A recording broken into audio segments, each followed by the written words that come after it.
everybody, and welcome back to Le Mans. And we are all set for the first qualifying here for the 90th running of this 24-hour race as well.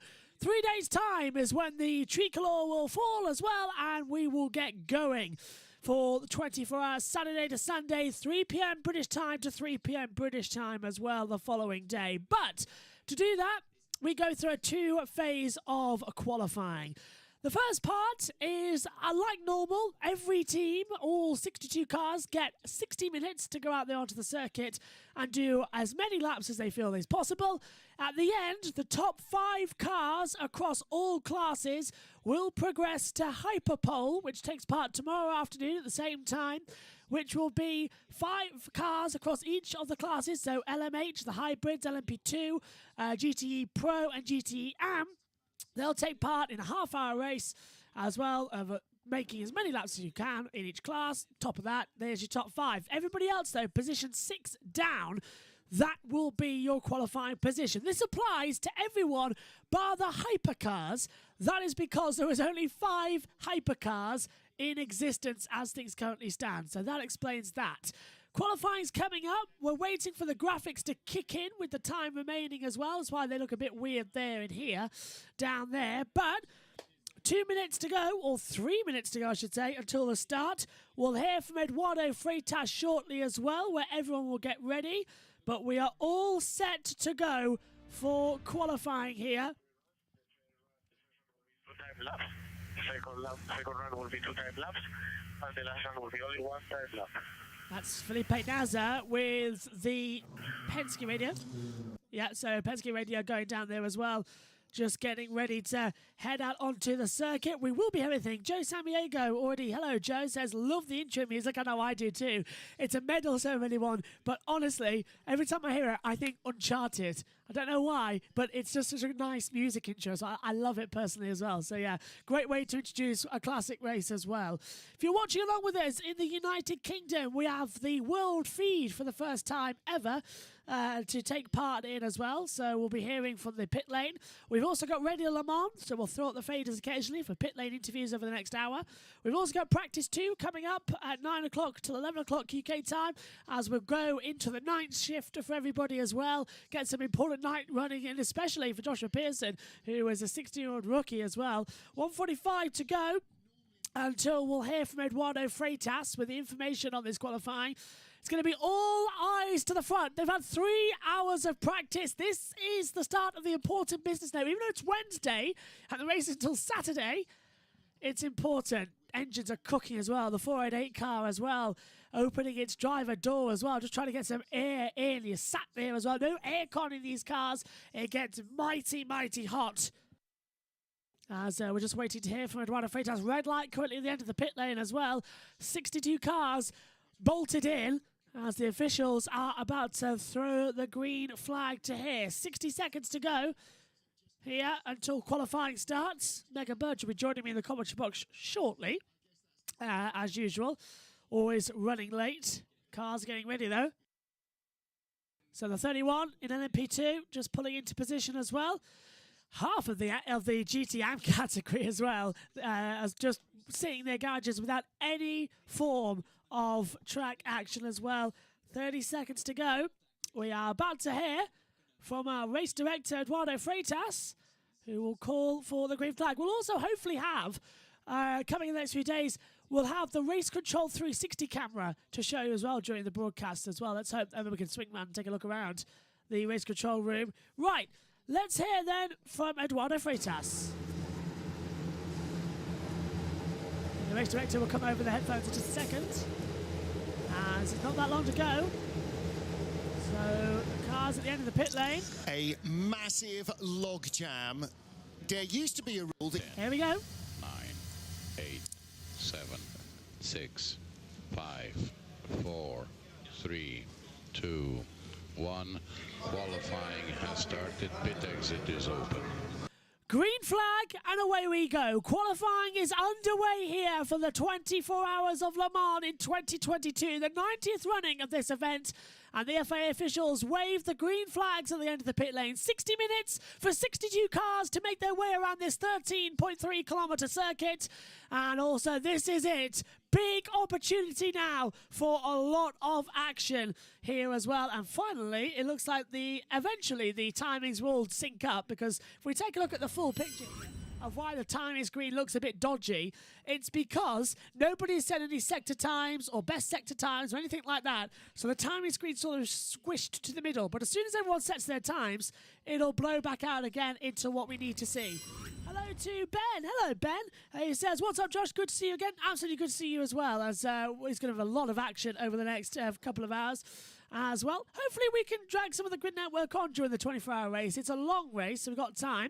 Some debris there from one of the Corvette Racing. A side pod seems to have come off down in the pit lane as well, and that's off the 60. That's a Ferrari then. So it's a 60 Ferrari that has hit the pit wall. The Iron Lynx team as well in the GTM category. That's not a great look as well out there as they come back through. There come the Ferraris in GTE and GTE Pro. The 52 Ferrari back out the circuit. The 51 Ferrari, of course, and this morning in practice only got 4 laps over the 3 hours. Had a complete engine rebuild and changeover as well. Everything brand new as well as to get through. Right, Duncan Vincent's in the pit lane. Let's go have a listen to what he's going to say about the Ferraris earlier on today. Who lost a dive plane? Who lost a dive plane then? Down to the World Feed pit reporters. Well, you say that. Hopefully they're going to come up, but given the technical difficulties not on our side for once. Well, hey, punch the air for that one. Either that or Eurosport just aren't listening to it as they come through.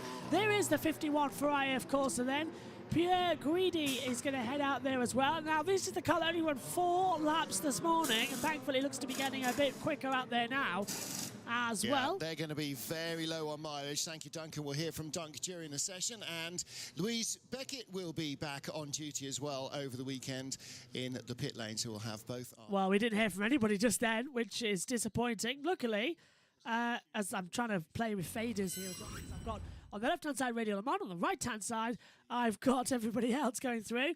Race control messages open as well to see which the driver changes are as well. Let's give you the colour codes once again, with the track temperature being 33.3 degrees, air temperature at 20.4, 54% humidity, and this is the 51 Ferrari if you're watching along with the world feed.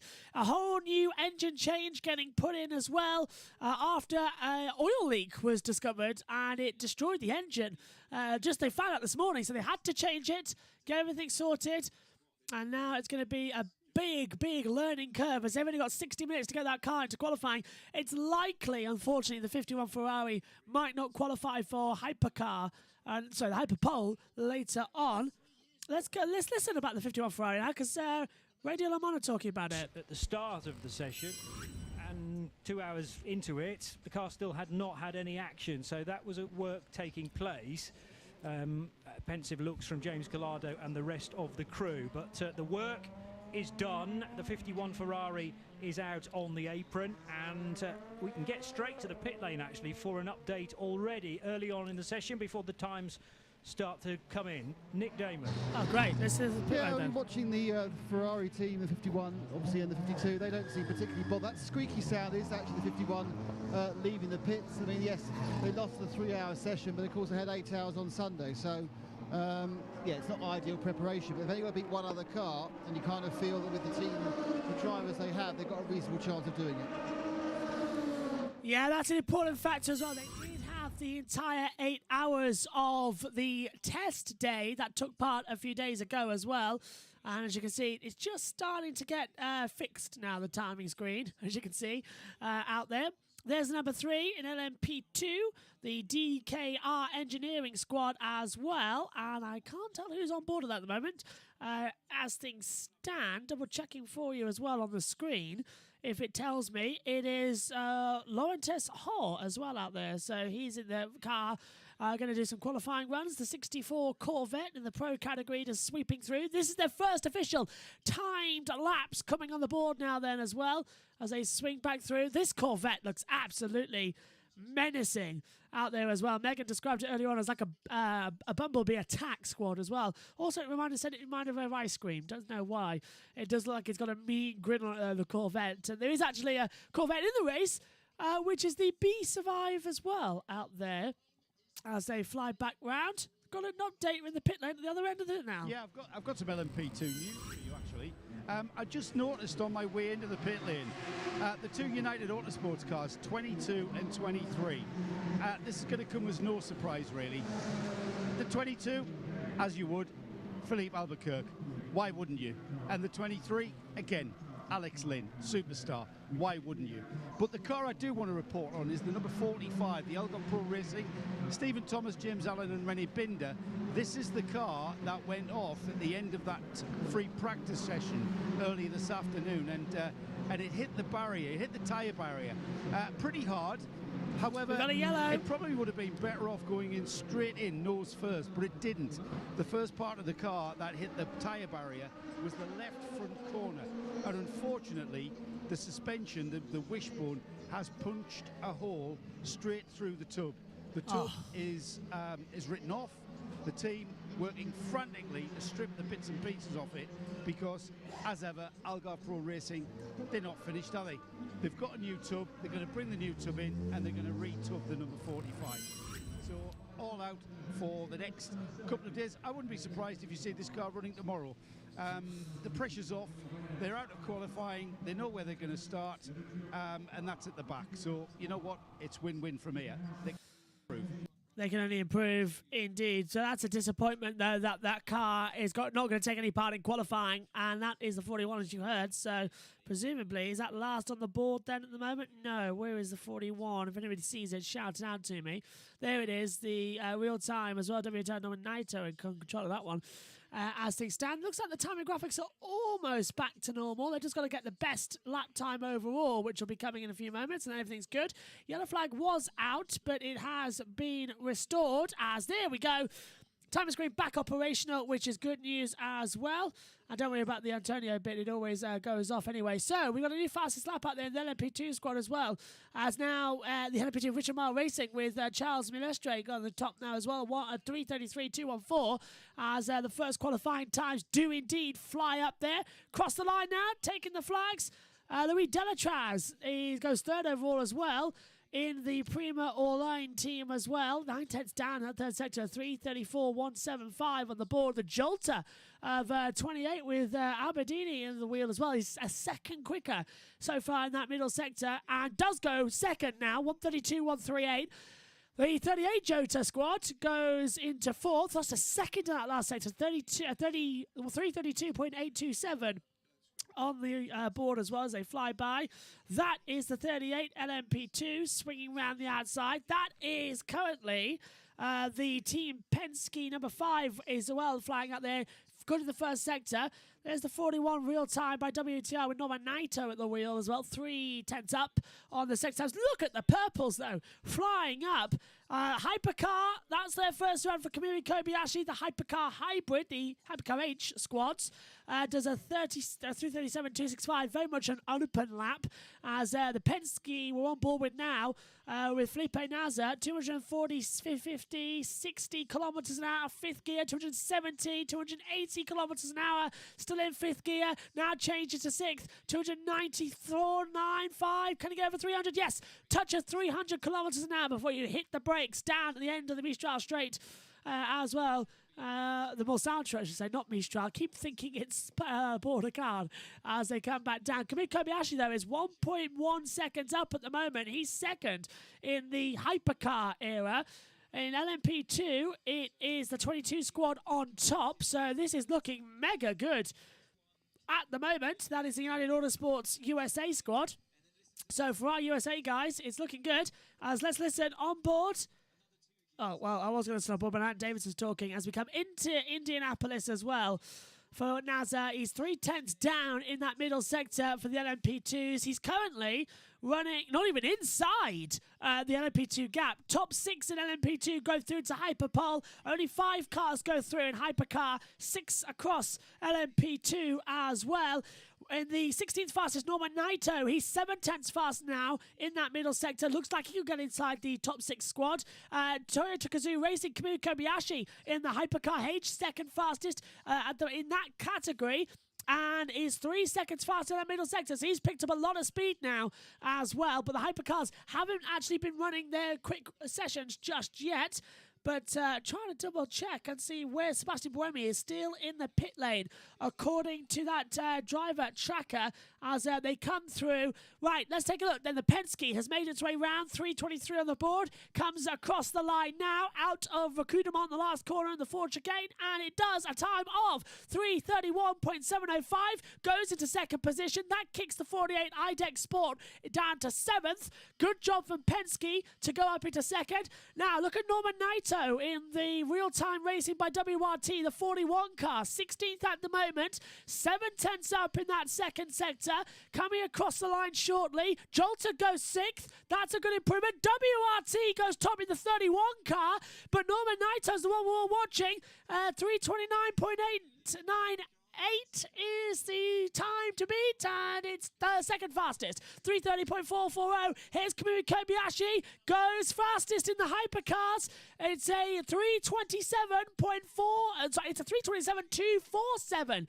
3:27.427. Brilliant time to go top, but we've done. The timing screens haven't caught up yet with who's going quick.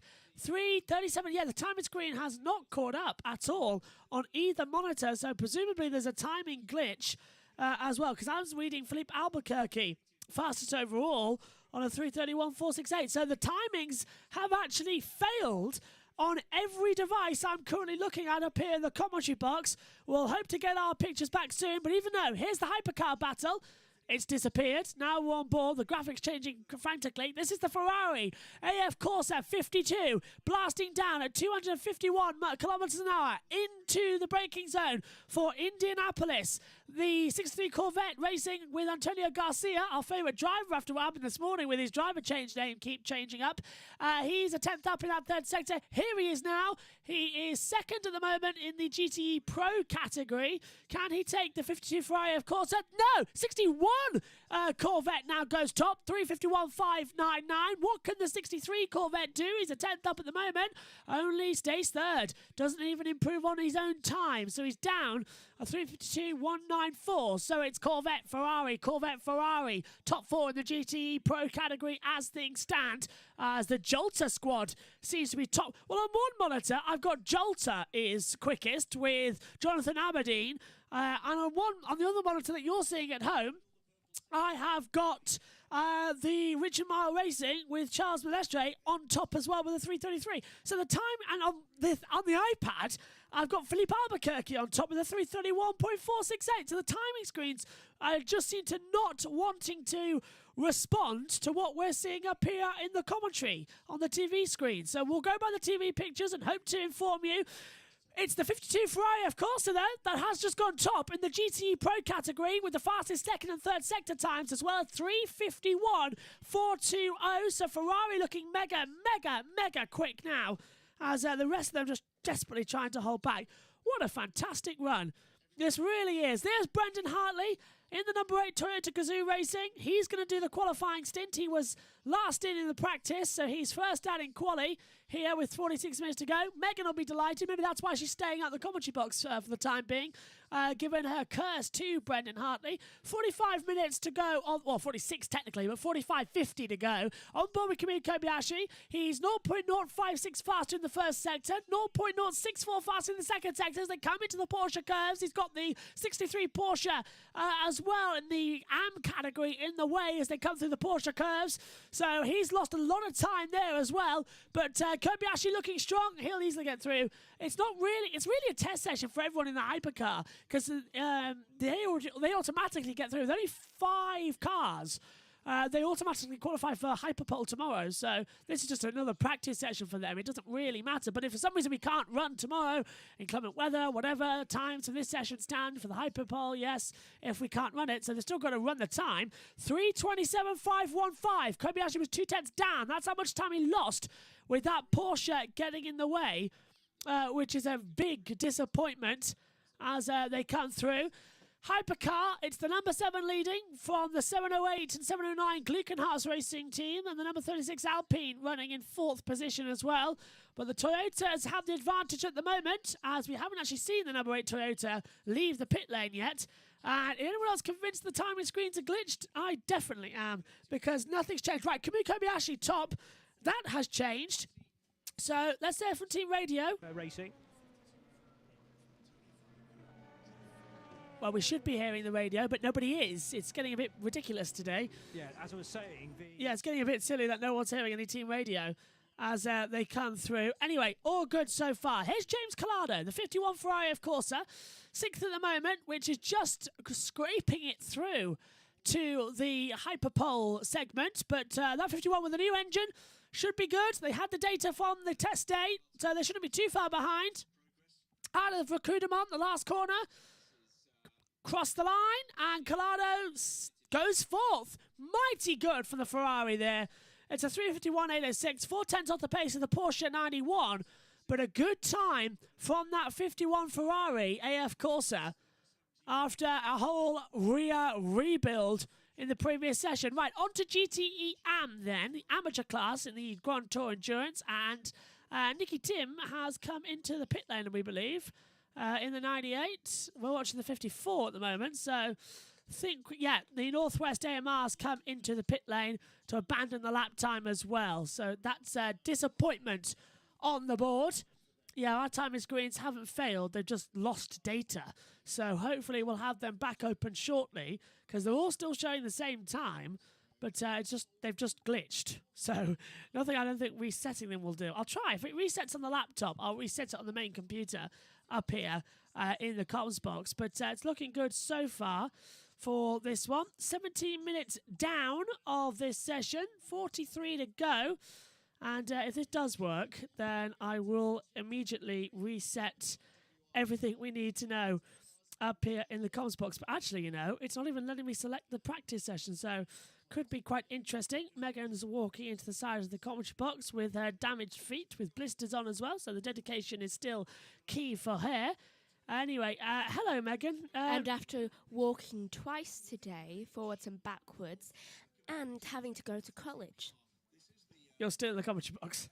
And doing practice 1. Yeah, well, you only did half of practice 1, to be fair, on the overall board. Because I was walking and suffering for the other half. We've got no timing data now on one computer, so there is a glitch with the timing screens. There it is. There we go, and it's showing the Glickenhaus on top, which isn't correct. So, yeah, we have got a timing screen glitch at the moment. Unless the Glickenhauses are about to go top and we don't know about it. It could be, Let's take a look. Cross the line. Ryan Briscoe, 3rd at the moment. Goes 2nd. 3:27.978. So the timing screen is correct. It may be 8 seconds ahead, but it is correct. So we're going to adjust that. Stay with us here. Where's Megan? number 8? Who are you on about? Number 8. Oh, Brendan Hartley, your favourite driver? Mm-hmm. Brendan's in the pit lane. He will be out in just a second. But he is going to be here, Megs. So I hope you're not too displeased with what we're about to see. What did you say, sorry? You are? Oh, okay. I've got a bit of toothache. Ah, I see. Right, here we go. Also a factor. Well, it's starting to come back. The times are loading in, so it shouldn't be too long before we're back up and operational up here for the practice. There we go. There's the nearly there. Full times almost here as they come through.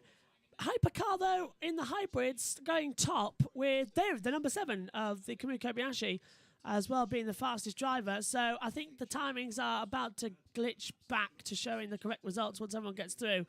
Marco Sorensen has changed to Herquin Chavez is coming through out there as well. Porsche goes quick as well, but considering we can't even see the 2 Toyotas or anybody else in the category, there's look. Boemi 36th. That's not correct in the number 8 Toyota. It's not Boemi. It's that of Brendan Hartley. We've seen him in the car. So the timing's still not working correctly. Although they're working correctly on one device, not the other. So work that one out, ladies and gentlemen. Either way, the 46 looks a bit quicker out there at the moment. This is the Team Project 1 car, Megan, who ended up in the gravel trap at the end of the previous session. Looking strong here so far right now, though, aren't they? Hopefully they keep up that pace, though not so sure with the car in front of them basically weaving in front. Yes, I know what you mean, as they come through. And hopefully, press this button. Might get something working shortly, which will deal with this as we've reset the timing graphics once again. It does start feeding in the drivers as they come across the line. Jose Maria Lopez has taken over the number 7 Toyota. There we go. Full timings, back up and running. That's what we like to see. Jose Maria Lopez has taken over the number 7 Toyota as well to head out onto the circuit. Still no sign of Brendan Hartley, though. He's still in the pit lane and now under the list of Sebastian Buemi in the number 8 Toyota. But I've seen Hartley in the car, not Buemi. So unless they've planned to switch over and haven't told us. Interesting. Yeah. Very, very interesting. Maybe he wants to avoid me. I did say, is it the fact that Megan is here in the comms box that he's decided to run 1,000,000 miles? Probably for not one of your smiles, though. That's the key thing as well out there on the track. Shay Adams not going to be in the pit lane this session because she's up in the commentary box currently on Radio Le Mans. So that is why we're not hearing from her. And look at that, the second Oliver Pla does the fastest time for Hypercar and goes second with a new personal best of 3:27.355. Mega good on the times there as they all start flying through, Megan. Yeah, and it's still can't spot the number 8. No, it's disappeared off the timing screens, isn't it? I can't see it either out there. Check on there. Yeah, looking on this one, the number 8. No, not on there. On there. The iPad. Oh, good point. I can just go to all yellow. Oh, is that yellow? No, green. Let's have a look at Hypercar and try and select it. There it is. Sebastian Buemi is in the registers going out in this qualifying session at the moment, and he has not actually left the pit lane. He's still in there. So Lopez has just come out on an out lap. Everybody else has stayed inside. Here's the GTE AM category. Porsche. I believe what you're doing. I mean, when I picked up the car was too early, and then the car just understeered. And then I lost all the way through. So I believe it was another 3/4 on that lap. Yeah, Felipe Nasser there, just explaining to the team. So Nasser saying that he's lost about, 3/10 on that last lap through the Porsche curves. So it's a lot of negative camber down there as well at Porsche, and that's what's causing the problems. LMP2, I think you're about to go for a break, which is really annoying when we're trying to keep up on things. Jolter, second fastest in LMP2 as well for the 38 squad as well. Looking good. Yeah, bang on. Megan, over to you. Do you know the space that the drivers are in? I would worry if one of them was claustrophobic because it seems really tight. And there's no room to move. Yeah. What happens if, like, touch wood, this doesn't happen, though, if the car suddenly caught on fire? It has happened. Cars catching on fire. They'd have to really quickly get out. It is really tricky to get out of one of these things. Like, really tricky. I think that needs to be changed. But there is that 10-second procedure like in Formula 1, but it's 15 seconds in a Hypercar and LMP and GTE as well. They've got to get through the netting as well out there on the circuit. But this is looking mighty fast as well in this session. We just see Paul Truswell there. Down there, bless him, back in the Le Mans for the first time in 3 years as well. After suffering a bit of ill health, glad to see that he's back in control. And over there as well, he's got his laptop set up as well. Actually, we've got 1, 2, 3, 4, 5, 6, 7 monitors with more on the way as well. We're going to have at least another monitor at least in here somewhere. Although I don't think we need one this year, do we? Because we've got the main screen, so we've got 2 timing screens. Yeah. I think we're just about there, aren't we, with screens? I think we're good. Yeah, we are good. Where'd we put the other one? That's the thing. Yeah, we needed like another stand. Oh, we've got one. We could just nick the other stand and just put that there as well. Nick the other speaker stand and put it on the other side for this one. Although it would never go back. It would just be like screen nightmare. Plus, we need the plugs as well because we've got to bring our kettle in. To make... now, the kettle, for everyone asking me, why do you have kettle? Hot drinks throughout the night. Because you can't keep going in and out when we're live on air. Tea. Yeah, tea. Just make a cup of tea, wipe the side of the box. And one of my lovely things as well that I love, the pot noodles. The pot that you're going to see throughout the 24 hours. Every now and then, just me eating a pot noodle at the side of the commentary box as well. It makes more sense as well. to come through.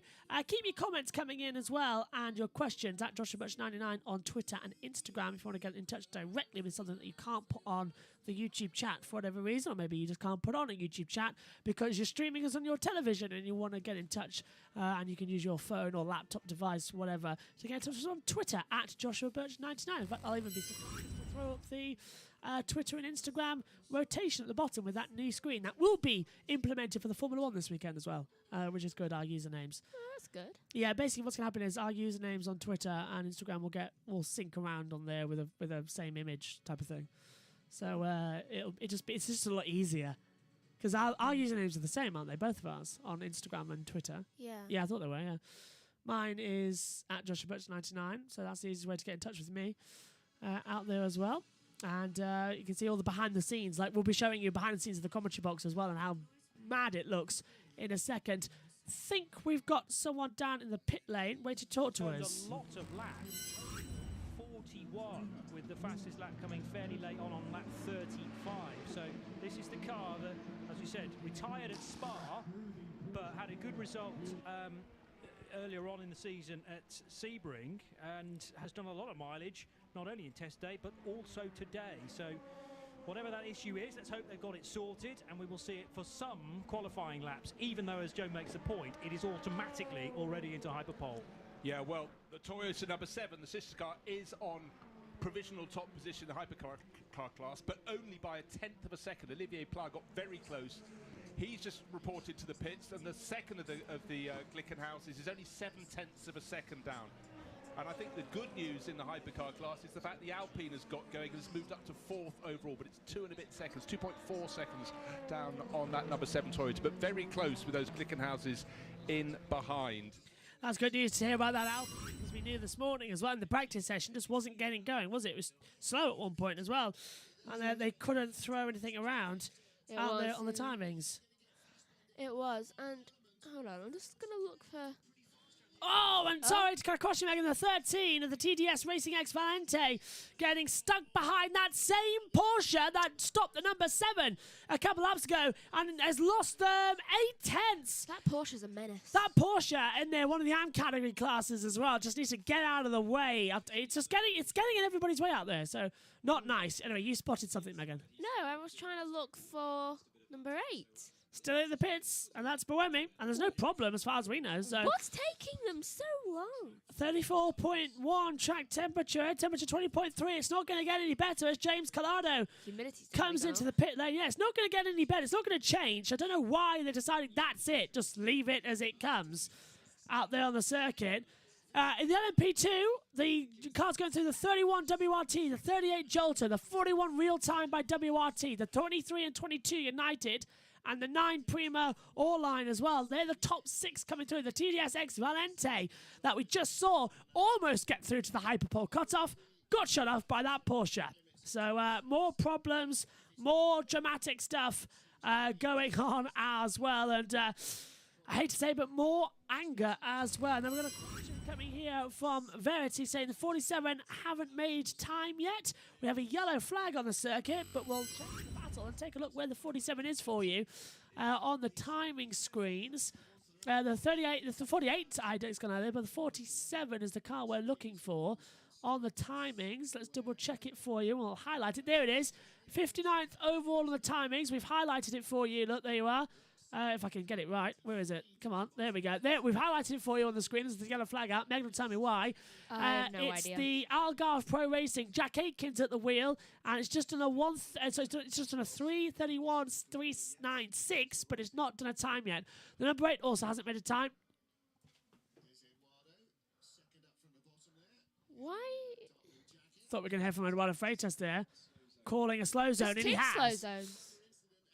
We've got an incident in Arnage and an incident in the first chicane. Slow zone is going to be activated. So, it's the 93 Proton competition. We're going to go to the main screen now. The 93 Proton competition has ripped off the front bodywork, and that is that Porsche that keeps getting in everybody's way. And it's going to stop. This will be a red flag then. If it's stopped, red flag. Perfect timing. I knew it would be because it's coming to a stop on the track. So red flag in effect. And it's fully exposed. Oh, it locked its rears coming onto the brakes down into the chicane, and it hit the barrier sideways, and it's ripped off the front bodywork. Maybe that's why it was Take a going look. so slow. So it come under braking, the rear brakes fail, and it's actually destroyed the Armco barrier.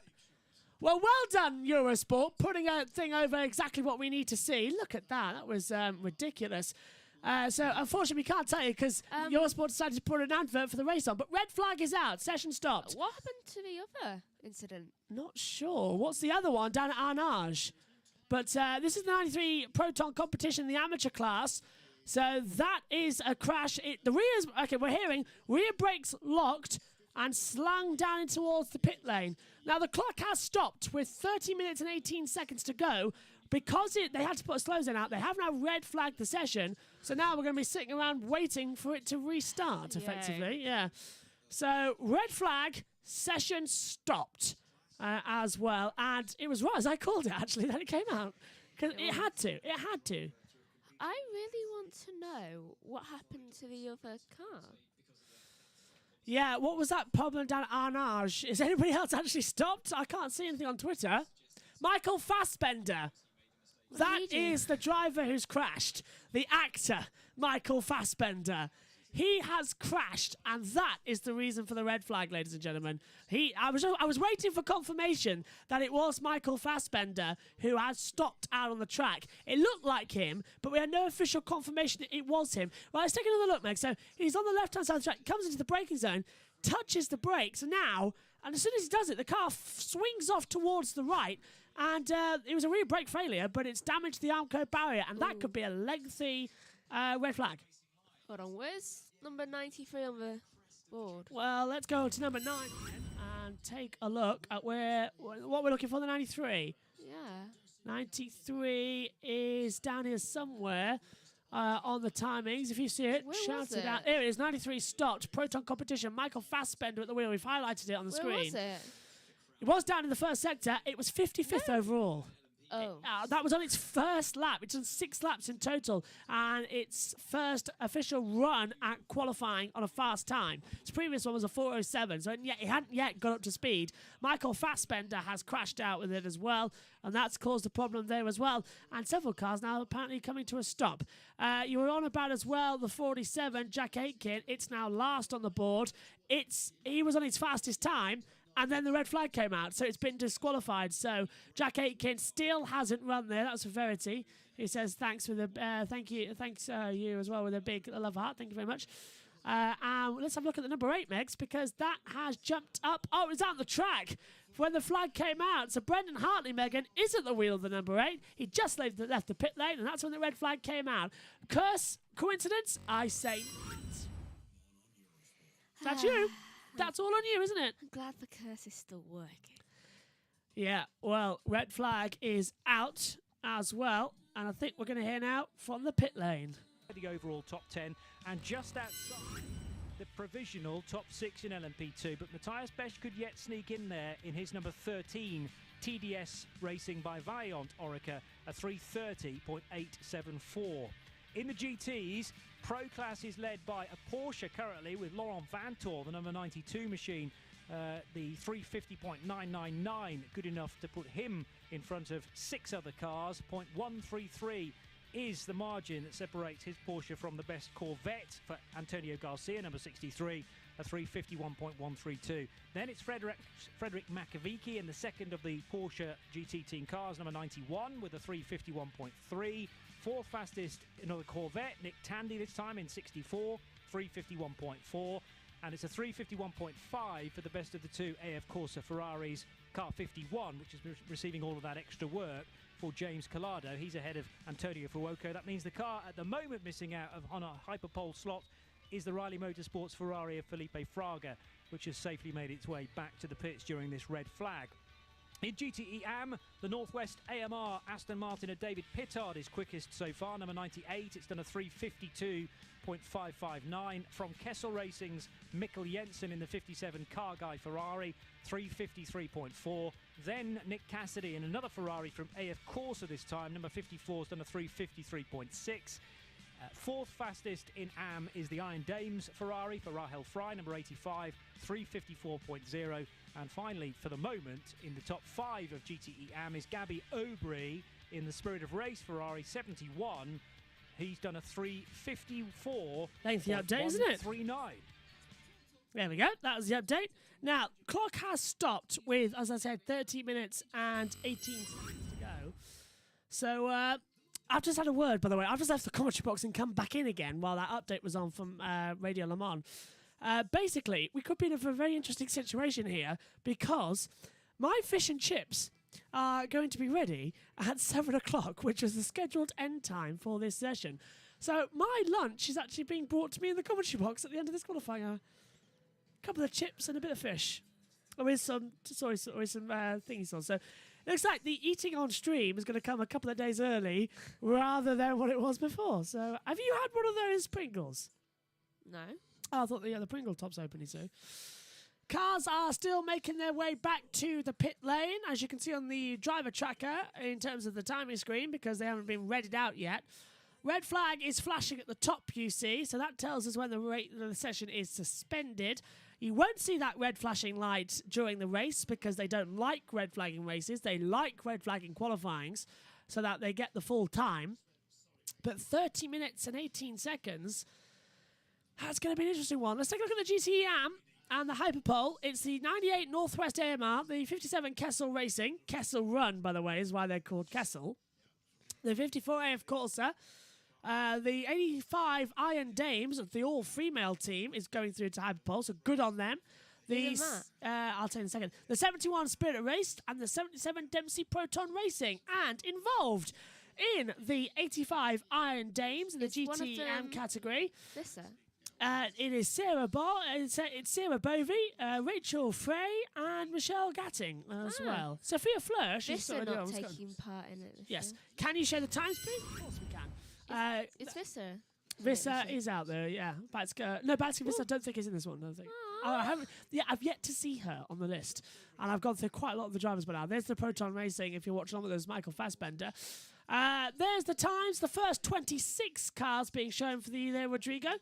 So you just you ask, we receive. We'll put it on the time so you can check it out while we're under the red flag. In sync. What are in sync? 2 lights, so one on the stream and the one there on the timing. Where are you pointing? Where are you looking at? There. What, on the OBS and the? Yeah, because that's coming. It's coming from the OBS, so they're going to be in sync. Yeah. There's the times of the first 26. Let us know when you've read through them, and I'll scroll down for you to the next. But the leaders overall, if we tell you the leaders of each session, actually, which I think it does for you at the bottom. Oh, first food or drink drunk. I beg your pardon, Megan? The first food or drink drunk.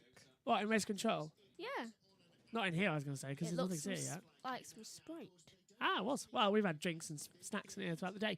Okay, so the leader in the that's an LMP1, I was about to say. The leader in the Hypercar is Jose Maria Lopez with a 3:27.274. Leader in LMP2, Team WRT in the 31 with Robin Frines at the wheel, 3:29.898. Leader in GTE Pro is the Porsche GT Team 92 with Lawrence Van Horth as well, 3:50.999. And the leader in the GTE AM class is the Northwest AMR 98 as well in the Porsche with David Pittard as going through as well in the faster time of 3:52.552. On the board. Now, the cars are heading to the end of the pit lane, despite the fact that the red flag is still out because they can switch the engines off, and they're already thinking about track position. The number 8 Toyota, Megan, with Brendan Hartley at the wheel, is having some work done to the front left of its wheel. I thought Buemi was at the wheel. So close between the Toyota and the Glickenhaus. Yeah, absolutely. What's the gap? 0.108. So a tenth of a second between the two. Is the gap. Let me know when, Rodrigo, you want me to scroll down, and I will for you, because, to be honest with you, it gives me and Megan a chance to be off camera, just being able to sit down for a bit rather than standing up. So if you're happy looking at the times, we're happy showing you them and coming back up to the com-cam when there's more relevant stuff, a bit like we did at Le Mans. Who is at the wheel? Brendan Hartley. I thought Buemi was doing it. No, according to the time screens, Brendan Hartley's definitely at the wheel now. I'll double check for you. I will double check, and I am double checking. on the field, Brendan Hartley in the 28 Toyota Gazoo Racing. 28 Toyota as they come through. Anyway, red flag still out here on the board. And it's now saying 13-13 remaining. And this is what happened down at Indianapolis and Arnage. Someone's going to the barrier, but they've pushed them back. So who's up? Can we swing that CCTV camera around? Let's take a look at your spot. This was the accident further back, Megs. We've seen this. That's Michael Fassbender having the crash at the chicane on the Mulsanne Straight with him hitting the barrier. Yeah. Well, pretty clearly the 93 car. We've seen that pretty extensively. Yeah, I thought we were going to hear some radio. You heard radio, right? Yeah. It wasn't just my ears that heard it. Pit lane, Fiona. Right, so we thought it was a sensor. It's now been discovered. Definitely confirmed as an engine problem, so we're taking the opportunity to change the whole of the back end. We won't be out in this session, but we'll be out for the night session. So there it is. I was kind of speculating on what I could see, and Fiona's just confirmed that. So it is a new engine going in that, and as Fiona said, the car expected to be out for the night session, so that's good news. It is indeed. When you've sort of missed one target, you've got to look at the next one, so they have got a chance of redemption. And again, thank you, Fiona, for being so quick to come and find Joe to tell him the news. So, still waiting for time. So that's one of the cars not heading out for the remainder of the session. We'll keep an eye out on who doesn't, and hasn't said any times, as we're still under the red flag. I'll scroll down now to see the rest of the results as well. 27 until 53. They got up the GTE Pro category as well, looking quite fast out there on the first half of the screen. Waiting for more information to come through for the session restart. It's going to take a while, isn't it? Let's go down pit lane. It's not been the great start to Le Mans week. No, I mean, we had a small issue, and we thought it'd be best that we change that and make sure the car was, all prepped for quali. So we took, safety over being a hero in FP1. But yeah, we're in quali now, and just trying to get to grips with it and see how the car is. Put in a pretty good lap. It's pretty much all we've got, honestly. So we've got a bit of time to find, in the next half an hour. When you've had Sunday and you've had 8 hours running, how much of a loss was that first practice session this afternoon? Not so bad, honestly, because all three of us are quite experienced. It's not as if we're learning the track. I mean, the track conditions are similar to last year, so it all comes back pretty quick. Even then, it felt quite normal. So, it's no big issue, but obviously we could have done with a run-in to know what sort of tyres and things like that we need to be on for the race. 6 of the 7 Pro cars get through. I mean, how important is it to not be that car that gets left out? Obviously, we want to be in the top 6. That's the goal. It's obviously close between the Ferraris now. But, it's not the be-all or the end-all. It's a 24-hour race at Le Mans, and the difference between 5th, 6th and 7th is honestly nothing. So we'll do our best. Thank you very much. The noise in the background is the green light. A massive snake of very expensive racing cars trying to get a decent time. Get to Hypercar tomorrow evening. Yeah, green light, and we are underway once again then here for the qualifying hour. 30 minutes to go, though, of that hour. And fingers crossed, Megs, we're actually going to get decent times, because we need some green flag running now, and especially for the number 8 Toyota, who doesn't need to go out there and do some times, because you can get through to Hyperpole because there's only 5 of them. But there's a weather radar, and there's rain around the circuit that could cause problems. So you need to get out there with the best of the track conditions. And knowing your luck, big rain coming in for later on this evening if that hits the circuit. Well, that's the practice session destroyed then, isn't it, Megan? And you're not in the practice, I don't think, are you? No, I don't know who is doing that. Nobody, as far as I know. Why are you looking at that? Does that mean you're going to be on your own? Yes, it does. Feel what that means. Yeah. I know. Jose Maria Lopez has left the pit lane then. Is that the number 8? No. No, it's the has the number 8 Toyota actually left yet? I haven't seen him flash out on the track just yet. We've only seen the hypercars head out there.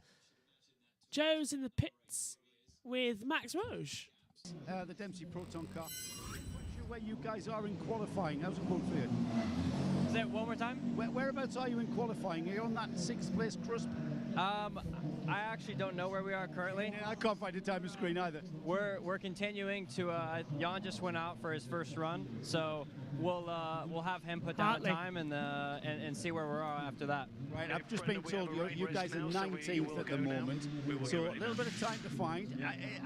Do you guys put importance on qualifying in the top 6 for Hyperpole? You know, it's a long race, and it takes consistency and a little bit of luck to get this one right. So we're focused on it because we want a fast car, but we're more focused on the race and just want to have a clean event. Yeah, I've never met you before, Max. Is this your first time at Le Mans? Second time. Second time. You say I wasn't here last year. In 2020 with JMW. Yeah.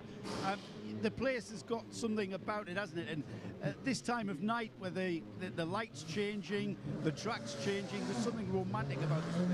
Yeah, it's a really special place. It gets even more special as the sun sets and the night starts to come, and it makes it fun. You can drive around it during the day, night, sunset, sunrise, and that's just a magical place. And you were the Hurley Haywood Scholarship winner in 2018, so I would class you as a Porsche specialist. Yeah, I've been in Porsches in the U.S. and around the world for 5 or 6 years now. So I find this 911 RSR is like a home, and pushing it to the limit and understanding it, it's like I'm talking to myself. So it's really nice. The RSR, albeit it may look like a 911, but the engine's in the wrong place, isn't it? The engine's in front of the axle. Is it a massive difference, the GTE spec? Yeah, I won the championship in GT4, and that has a mid-engine car as well. So it's a lot of similarities kind of transfer over. Would that be the Cayman? Was that the Cayman, the Porsche Cayman GT4? Yeah, the GT4 and IMSA. And it has a lot of similarities. Obviously, a lot of more downforce and some more power, so it makes it a hoot. Yellow. We're going to have to stop that because the interview's going on too long. There's a yellow flag somewhere on the circuit.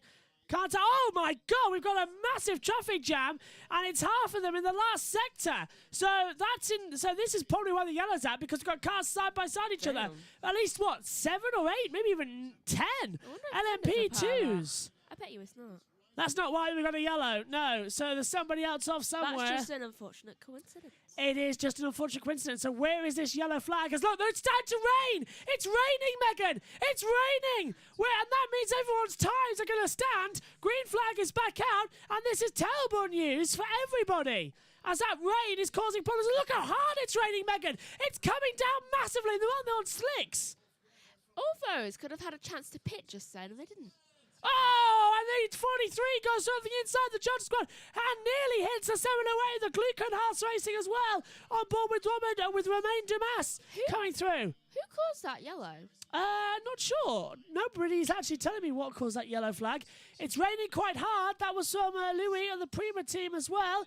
Yellow flag was called by nobody I can tell at the moment. Someone, I think, had a spin. Brendan Hartley. At all.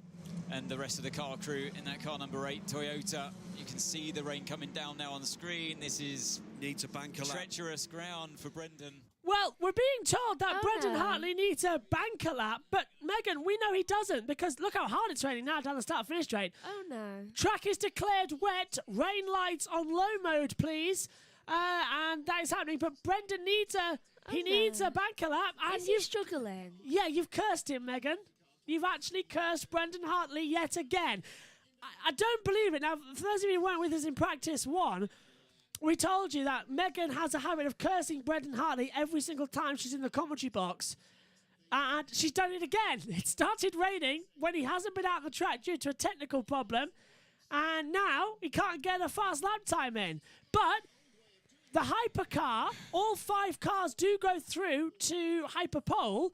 But it's the question of he still needs a banker lap in, but to get through to that session. If you can't do a time, whoa! Replay.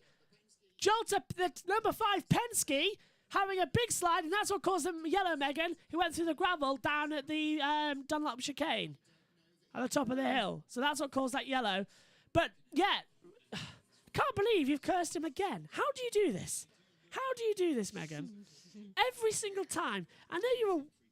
I was going to say that, but Megan, stop cursing Brendan Hartley. In fact, get out. You're banished from the commentary box for the rest of the... Happily. Yeah. No, actually, stay there. I don't need you. But What, for drama? No, it's just the fact that Brendan Hartley might be after you after this as well to finish off a Christmas list. I need to get that right again. It's starting to go a bit wrong. Massively, actually. In fact, I'm going to have to do some surgery quickly as the banner was beginning to fall, so I just have to straighten it up a little bit. There we go. Isn't that better? The 64 Corvette, Megan, is struggling in the first half of the sector track. It's raining bad, and they're all on slick tyres, aren't they? Track has only been declared wet. How long until we see an accident that puts out the red flag? 20 minutes. End of the session. Brendan Hartley is going to complete a lap time. Not much, though, but he's going to complete a lap time. And that is the number 9 in LMP2, who has just gone 17 seconds slower. He was 11 thousandths off the pace as well to get into the next part of the session. Well, this is just bonkers now. The rain's come down and everyone's crawling around the first sector. It's really heavy rain. You can actually see it. It's visible, isn't it, Megan? I can see it. It is coming down very, very heavily. Wet tyres would be the call. And it's that damp, humid summer rain that we had around about 3 hours ago. I knew it was coming. It's blown over to France, isn't it? This is probably the same rain. I saw the humidity going up. Oh, it's unbelievable, isn't it? Bortelli on LMP2 for the Spirit of Trace. Let's take a look. Trance, sorry. I've got ice in my glasses. Spirit of Trance coming through. Let's take a look at LMP2 category, as you can see on your screens. It's most of the LMP2s. In fact, if I press button 9, I should be able to get you all of LMP2 on one screen. There you go. So from 5 all the way down to here, that is the LMP2's field highlighted for you. There you are. So there's all the LMP2s highlighted on the screen as to who's where. There's a lot of them. Yeah, look how hard it's raining now. That's it, Megan, isn't it? That's qualifying over. I would bring him in. Brendan Hartley crosses the line and goes 29th. Yeah, that's not good. He's done a lap, but I'd love to know what the time is. He's 5th fastest in Hypercar. He's 13 seconds off the pace, and he's going a bit too deep into the chicane. I thought he was going to go straight on, but he managed to save it on those slick tyres. But for how long? No idea. It's really hard raining now as well. Now, if you weren't here for the Spa race, well, we weren't even there for the Spa race of the 6 hours of Spa a couple of weeks ago. It was really heavy rain, and the cars just aquaplaned off, and that's what's happening now. It's really heavy rain. If we have this rain on Sunday, they won't red flag it. They'll just put the safety car out, because you can't red flag Le Mans. It's never been done.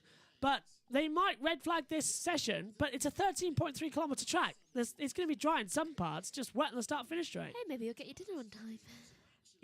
Possibly. I mean, it has been delayed a little bit. That's the 7 of Jose Maria Lopez into the pits.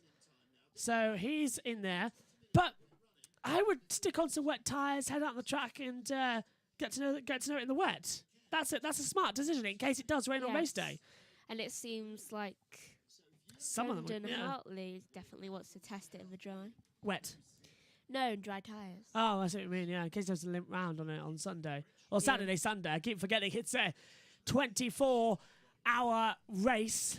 And we're covering it all live on YouTube because I was an idiot and said last year we would instead of the 12 hours live, 12 hours highlights we did last year. I know. It's just that we haven't got time to edit. We're making no promises for that next year. Well, next year it should be even easier because it was an F1 race. Just that this year, it's easier to do the whole 24 hours live than it is to do 12 live, 12 highlights. Because how do we edit the highlights quickly? Because we're commentating on another series. So it's just a lot easier to do the whole thing live rather than edit it down because there'll be no one to edit. It's only going to get worse, you know. What, the rain? Humidity is up to 65. So that's going to get heavy rain. Is it the density of the rain as well? The density of the air, the atmosphere gets all sort of... Okay, so do you remember how rain happens? Yes. Yeah. I know the water cycle. Also, I made a point to my friend Bailey today, and he was actually just like, life realization when it happened, just like that. Shocked. Because Did he not I know the said water cycle? rain dies. Is it? Because it gets evaporated by the sun. Oh yeah, well I know. So that, rain yeah. dies. Well, that's a good. Technically. That's a good comment to you, isn't it, Megs? Thanks for Yeah. that. Yeah, thanks for that comment. Thumbs up. Everybody I is. like that. Everybody's done another lap and come back into the pit lane. The track's not going to dry out in another 18 minutes, so and it's still raining out there. So it looks like we've got our top 5 in each category going through to the next session. So, realistically, there's no point running the next 17 minutes, but we've got to as they come through. Now, Megan is frantically looking down for the red number 1. Look on the side for a red number. There he is. Look, Brendan Hartley, 29th overall on the board with a 3-minute 40.842. After turn 4 in the main straight before 8, he was trading quite a bit, even harder than turn 1. I guess now it's coming from that place. And then the rest of it. Okay, we're gonna. And the real problem is. We're gonna have another radio. Let's It listen. really is the little black rain cloud out of, was that Winnie the Pooh? Toyota team radio. Now it's coming from that place. And then the rest of the track was fine. So Jose Maria Lopez reporting back to. Getting dramatic out there, isn't it, Megan? Yeah. Not good at all. Let's go back. Look, sunshine now. Moving back. No, it get worse. Pit road, towards GTE. Porsche curves, if you like, and inching its way along the Mulsanne straight as well. But very localised indeed, as he says. Jose Maria Lopez says the rest of the track absolutely fine. That was the reason why I reckon top cars were happy to stay out and just live with the difficult balance and the risk of the car falling off the road on the short first sector, because you could gain time elsewhere. And even very recently we've seen cars picking up time, setting personal bests on the middle sector, which runs from Tête Rouge all the way down the Mulsanne straight into Mulsanne corner, and the final sector as well, including the run out of Mulsanne corner and corners, famous corners like Indianapolis, Arnage and the Porsche curves. But so that's what's happening out there on the circuit as I desperately trying to get through. I don't think there's a red flag, but I think that's it done for everybody, Megan, because I think they're all in the pit lane. Let me just double check this. Oh look, Megan, everyone's in the pit lane. Yay! Everyone's in the pits. So what are we talking about for the next 15 minutes? Oh, welcome to the rain cloud. And that's Brendan Hartley back into the pit lane safely. He's got a banker lap, but you have cursed him, Megs, with this rain. You have caused this rain. Like you caused Scott McLaughlin all those troubles, and Brendan Hartley, you have caused this rain. You're going to come in later, aren't you, just so it rains during the night race? The night practice. No, I wouldn't do that to you. Yes, you would. No, I wouldn't. It's going to be fun. Well, where did that even come from? Okay, this is one of my hairs. It's just on the floor. No, it was somehow. I tell you, they get everywhere. I told you this in practice. It was somehow. Do you know the thread? It was like. Do you know, like when you put a needle through something and then go like that when you're sewing? It was like that in my leggings. It's like. You would have not managed the first try, that was it. You were out and you're fucked. Apologies for the language. Absolutely, that's the ridiculousness of this stupid session, though. Not good. Well, that's the 22 United Autosports USA, who wasn't happy at all with that. He said as well that it was a stupid session because you went out and it was going to rain, so no one can improve. So everyone was just backing up each other. There's Brendan Hartley, Megan, and you're happy with that one, aren't you? There he is, talking with Sebastian Boemi. Hi.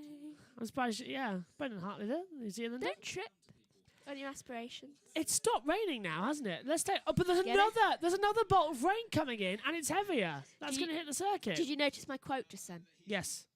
Don't choke on your aspirations. Oh, this is ridiculous. Oh, look, there's Michael Fassbender's car that's back in. He's lucky. He missed us. He caused it. We would have been over. The checker flag would have come out now. But we were at a 30-minute red flag thanks to him. So, yeah. Let's have a listen. Here is Michael Fassbender. Just brake that little bit later, get on the throttle that little bit earlier and carry every little bit of kilometre an hour that you can. But then, in complete contrast, for the chicanes, it's all about being patient. You can quite easily be the fastest person to the second apex of both chicanes, but then you are a sitting duck for the next kilometre. So that's what I really like the contrast between the track is you have to really attack some parts, but then you have to be so patient for other parts. Interesting. Thank you, David. I'll leave you to check. The clock's ticking. There's talk of the track being dry in places. No. You guys aren't planning on going back out. I mean, we have nothing to risk. Yeah, Nicky did such a good job that even if we're not P1, I'm sure we'll be in the top 6. Thank you, David. Let's look to Nick Damon, who's got someone else to chat to. Up with Vincent Abril. Vincent, congratulations. The rain has come to your rescue, or perhaps you were fast enough anyway. I don't think congratulations is what I deserve after this quali, but yeah, I couldn't get a clean lap. From my side, the team set me out in a great gap, so I knew the potential was there. And second set of tires, I was like, right, this is the time, and we're gonna get it. And 2 P2 stopped in front of me in this corner when I was on the flyer, like a proper good lap. So at the time, when you're a driver, you're frustrated not to get the lap time you were supposed to get into the car. But we're through to Hyperpole, and then it all resets on tomorrow. So happy for the guys, happy for my friend Louis and Conrad, which are driving exceptionally well. They deserve to be in Hyperpole. And yeah, tomorrow is another day, but we're through. So 61 qualified. Just what was it like that last lap with the rain coming down? Well, it's basically over. You know it's over, but at the time I was P7, so one car lost a lap in front of me because of track limits. Track limits is an issue in GT because we do push the boundaries to the maximum, and I have to say the ACO does a great job with that compared to other series I race. It's good to know that if you do a foot wrong, you're out. So it's risk and reward, and today we were on the lucky side, but there's definitely more for us tomorrow. There's a massive number of AF course run GTM cars. I think it's 9 of them or something back to back. How much do you share information, or are you actually all individual teams? I have to say, within the AF family, it's great. There's no, it's a healthy rivalry, which is what we like. But on the other hand, the schedule in Le Mans is very tight, so the information flow is, I always tend to focus on ourselves than other people. I think once the flag drops, it's all in your hands. So, but it's obviously a strength in numbers, like you say. The more you are, the better you have feedback and information. So job done for today. You've got to try it, do it all again. Just 6 of you tomorrow evening. But what happens this evening? What's the workload for this evening?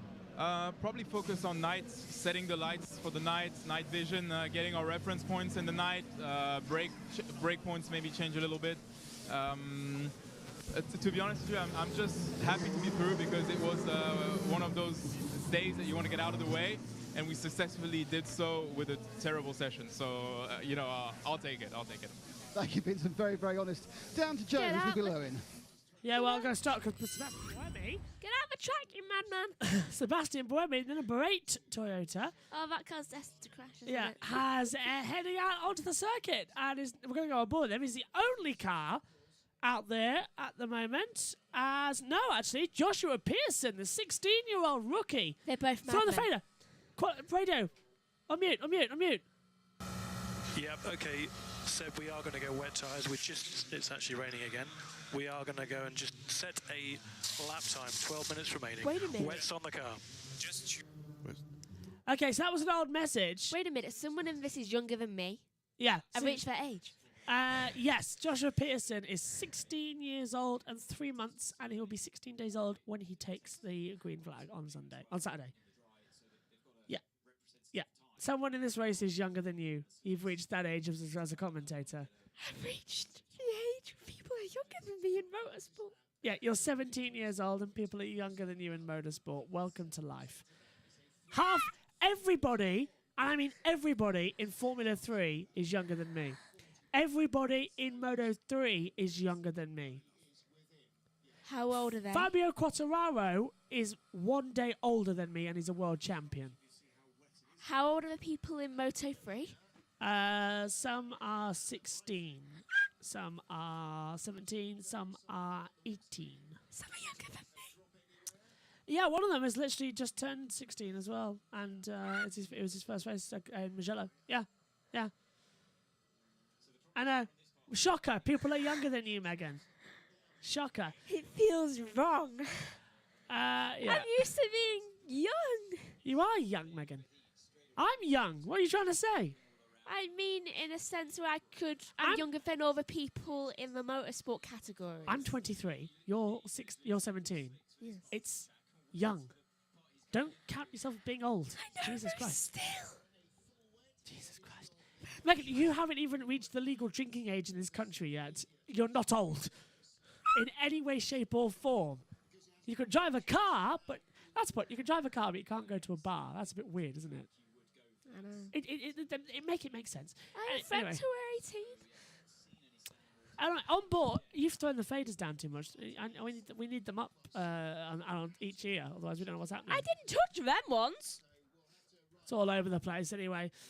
7 minutes to go off this session, and it's bone dry at the back half of the track, Megan, as they come into the Porsche curves. And then it's going to start raining by the time you hit the start-finish straight. Is that look? Here's the Porsche curves now. Still dry. Magpie on the side there. Still perfectly dry. And as soon as you reach the Ford chicane and Raccoonamont, now it starts raining here. There's the spray. Yeah. So it's like a line across the track. We've had that before, haven't we? It was raining in the back garden. It was dry in the front. And there was a little line. Walked out of the box, just like, oh, it's raining. It's like go in the front. Oh, it's dry. Front, just like, what's happening to the weather? Did it change? And it definitely wasn't next door behind us with a hose or anything, because it wasn't cold water, was it? It was warm water. Yeah, and also I think they were out. Down to the pit lane with Gluckenhaus Racing on the world feed. It's great to see you guys here, back for another year, and you're really putting it towards these Toyotas. But what does this weather bring to the qualifying session for you guys now? Do you bother going back out, or do you just sit tight? No. We're in good shape. All our people are ready for the Hyperpole, so there's no reason to risk anything at this point. And we'll stay in the box and go out in the night session. But, we're just running very safely. We're happy with the speed of the car. We ran a long stint at race pace. We were happy with that. The car's fine. The drivers are fine. There's no reason to do something silly in qualifying, quite frankly, for a 24-hour race. How much development has gone on with this car over the course of since you were last here at Le Mans? Well, the car is locked by the Hypercar rules, so we were able to do one performance thing, which was brake-by-wire. That was allowed by the rules. We did that. I think that helped. But by and large, it's really us getting better, us being quicker on the pit stops, not making mistakes, the drivers having more experience with the car. And the car's running really well, so we just want to keep that with us and not do anything stupid and be there on Saturday to begin at 4 o'clock. Jim, thank you very much. The best of luck. Enjoy Le Mans. Thank you guys so much. Thank you. Well, thanks, guys. Me and Megan literally just took the world's quickest selfie in between that as well, because I knew that it would be the perfect opportunity to get one ready for tomorrow's sessions as well. Looks good too. It does look good. That was remarkably good. Out there, I'll share it later as well as the country. Alpine BOB is shockingly wrong at the moment. Yeah, where is Alpine? It is on a 4 minutes 7.4646, but that was its last complete lap. Its fastest lap is a 3:29.656. But Alpine are struggling out there. I mean, I know the 8 Toyotas hit the range thing, but Alpine, who have been strong all season long, now having problems, and it's the Gleekenhaus team that seem to be coming up. Issues.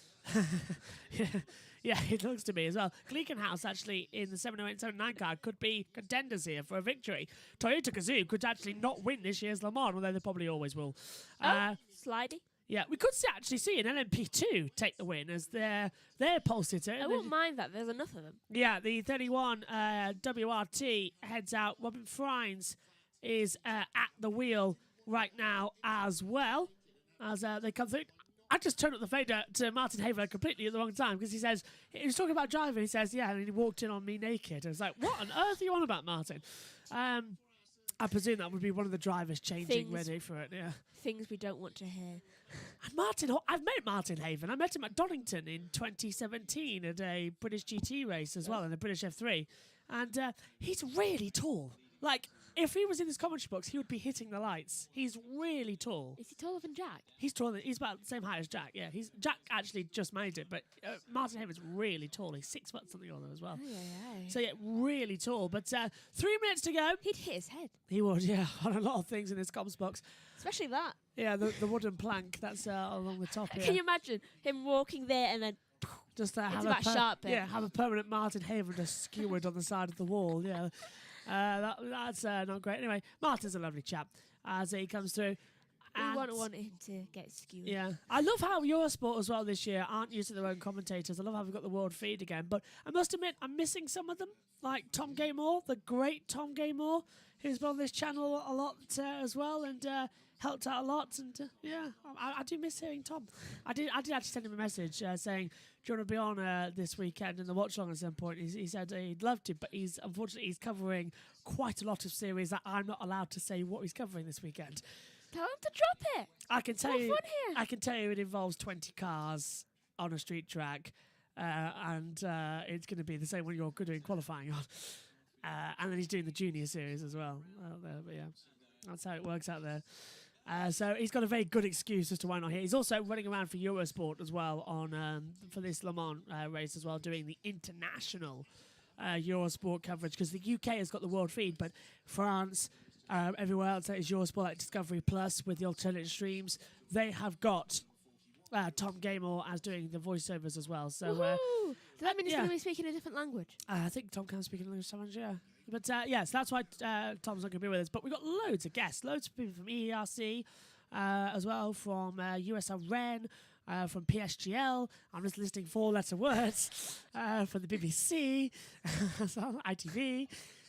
Going through it now, in seriousness though, we've got ERC, who's the camera? Grid Network. Who's Grid. the camera running after? I think that was really by NASA, I'm not too sure. I didn't see it quite just quickly. Like becoming a photographer. Yeah, just running away at the side of the circuit. He had a whole professional thing as well, it's like most of these drivers really are professional. That's what I love about them as well. They really are like, they have hobbies elsewhere, including photography. It's really good. Reminder that the top 5 for Hypercar and the top 6 for every other series qualify for Hypercar Hyperpole tomorrow. We'll talk you through who qualifies in a moment. And then basically, if you're Hypercar, you're golden because there's only 5 of you. Pretty much, yeah. Hypercar, yep, walk on in all throughout the sessions. If there was 6 of you, you'd still be golden. Well, 7, the unlucky one. Peugeot were supposed to be racing here at Le Mans, but they are still not ready, and their Peugeot car will be making the debut next time out at the 6 hours of Monza. But Peugeot will be here next year, as well as Lamborghini. They're coming back. Yeah, Lamborghini coming back to the main fat category after Audi disappeared. Here is the Hypercar run there with 10 seconds to go. Qualifying through, the Toyota number 7, the 708 and 709 Glickenhausers, the 36 Alpine Elf, and the number 8 Toyota as well down in 5th position. Checkered flag is out there. The session is over for qualifying in LMP2. We've got the WRT 31, the 38 Jolter, the 41 Real Time by WRT, the 23 United Autosports USA, and the 22 United Autosports USA as well. There's Mike Conway walking in as well, I think with Jose Maria Lopez. Someone's eating. Yeah, eating a banana, I think. It's Mike. No, it's not banana. Oh, yeah, it's Mike. It's like a whole plate of meal. Oh, my. He's getting ready then for his lunch later.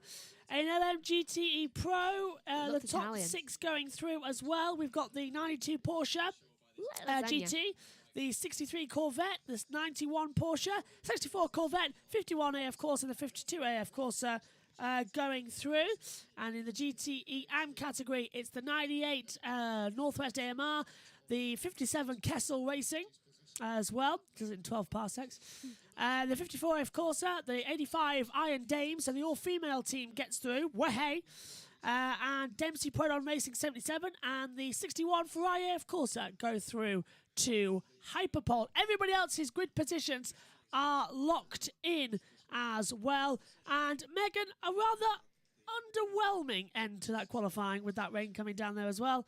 And we got robbed. We was robbed. Underwhelming, though at least we get a nice shot of number 8. With at the wheel as well. Buemi. Buemi, yeah. You're on the ball. Yeah, you're really on the ball with that one. And so making it a point to know who's an 8. Yeah, Boemi, Nakajima, no, Boemi, Kobe, Boemi. You're thinking of last year. You're going through the past ones. Begins with an R. Who's their first name? Aren't we? I'm going to cheat. I'm cheating. Boemi, Hartley, and Rio Hakanama, yeah. I am thinking. You're close with... Yeah. You're on MotoGP brain. You're about to say Nakagami. I was going to say Nakagami. Best of luck to Nakagami, by the You way. were close. On his recovery. Nakagami. Iron Dames through to Super Pole. They are. Ooh. Brilliant. So for the all-female racing team. And comfortably through as well. In that Ferrari, which is great news. It's look. Loads of people failing and crashing. Hi. Bang in. Are you able to stand with your blisters? No. Okay, you sit there then. The qualifying classifications then per class as well, as you know. Look at that, Toyota Gazoo, 327.274. Looking good out there. Anyway, that's it. We're done here for Le Mans Quali. We will be back in a few hours' time for the practice session. You really do look like you've... Because you can't stand because you're blisters, you really do look like you've just had your head cut off. I will be back. I'm head on the table. Yes, I will be back for practice later on. 2 hours in the night shift, the first chance these drivers get to go out on the circuit in the night. We'll see Megan tomorrow for practice as well as Hyperpole, the half-hour session. And we'll see all you later on. Take care. Have a great lunch. We'll see you in around about 90 minutes' time for the next practice session. But still... It's really Toyota in the main class who looks to be the ones to beat. The number 8, though, has got work to do. We'll see you later on. Take care. Good night.